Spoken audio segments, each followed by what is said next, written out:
happy to be able to speak to all of you.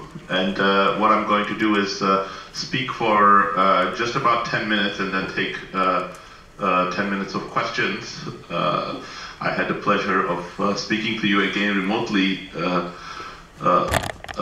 the last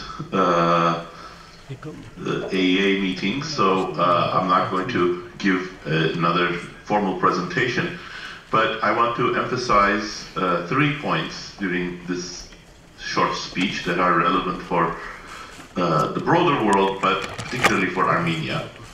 One is, I think, what I also emphasized last time I spoke and have emphasized in many of my works, that I think the only way to build a healthy economy that's productive, innovative, inclusive, and benefits people at large is by fixing a set of institutions, both economic and political, so that they themselves are inclusive, in the sense that they respect people's property rights, they root out corruption, they create a judicial system that's unbiased and effective, they provide equal opportunities through public institutions and other aspects of life, such as educational investments and job opportunities and opportunities for advancement. And these sorts of economic arrangements themselves are only possible if certain political preconditions are met. And those preconditions, James Robinson and I often call them inclusive political institutions, because just like on the economic front, they require the political institutions to prevent the monopolization, in this case monopolization of power rather than monopolization of economic opportunity.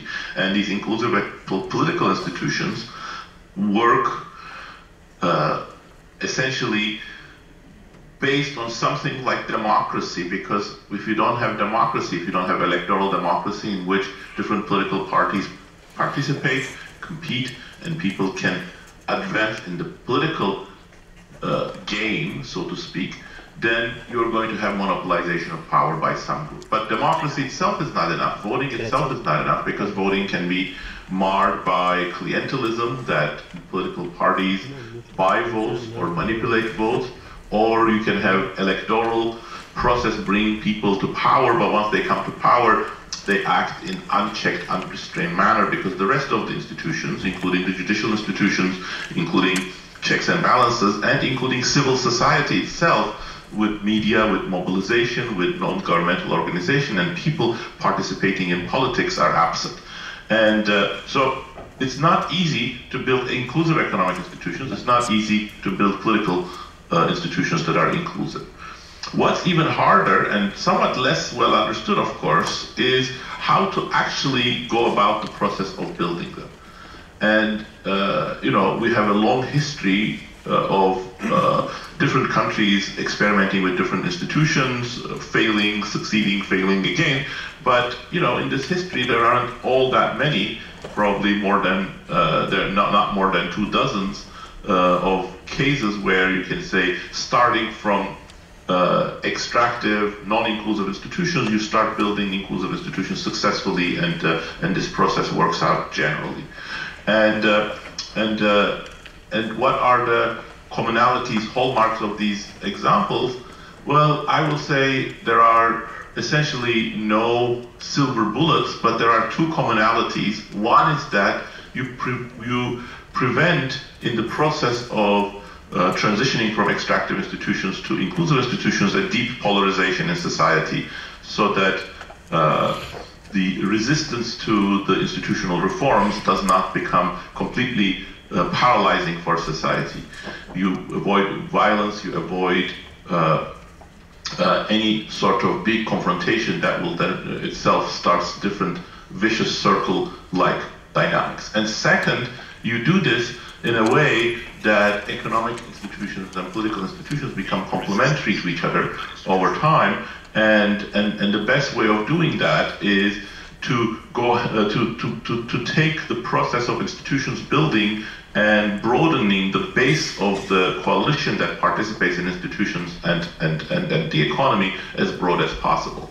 Now, in this light, I think what's going on in Armenia is exciting and a critical process, really. I mean, I think Armenia's history, of course, is a complex one, and I'm no expert on it. But obviously, Armenia lived under decades of extractive institutions under communism, and over the last 2 decades also, even though it set up a non-communist economy and a bare-bones electoral democracy, it did not really transition to inclusive institutions. And part of this is political, and part of it is economic, but it all goes to its inability to root out corruption, to root out the dominance of a small group of people on the economy and politics, and also its complete inability to use its judicial institutions and checks and balances to constrain how politicians and economic elites have actually acted.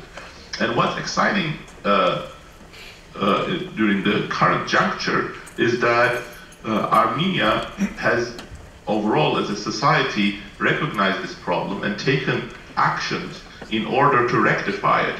And the most healthy transitions from extractive to inclusive institutions take place when civil society is mobilized, and that's the origin of the current situation in Armenia, because people themselves peacefully protested the usurpation of power, excessive power by politicians, by the leaders, and that peaceful process, which mobilized a lot of the society, especially the younger segments of society, brought pressure on the political system to force it to start the beginning of change. And the big success here is that this was achieved peacefully and without increasing polarization in society. If you think of the Arab Spring, for instance, there were similar processes that were undergoing there, starting from much worse conditions, of course, institutionally, but the polarization could not be avoided, and crackdown and instability followed in most places, with the exception of Tunisia. So Armenia has avoided that, and we have to be extremely grateful for that. We have to count ourselves lucky. But the second step of this is no easier. So how do you build the broad coalition and the institutions to shepherd the process forward? I think it's not just a question of a new leader coming in and bringing energy. What you need is a broad coalition and institutions to form so that the entire future political system moves in the more inclusive direction. It's unfortunately not something that we can easily say, here are the 10 steps that need to be taken for this to be realized.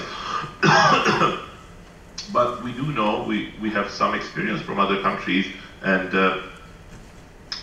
we do see the importance of continuing the process of building institutions so that we are all constrained by the same rules, both in the political arena and in economics. So those rules will have to include checks and balances, independent judiciary, independent inquisitive media, hopefully continuation of the mobilized civil society that contributes to the political system by monitoring all politicians, and in the economy a less oligarchic, less monopolized, more dynamic system.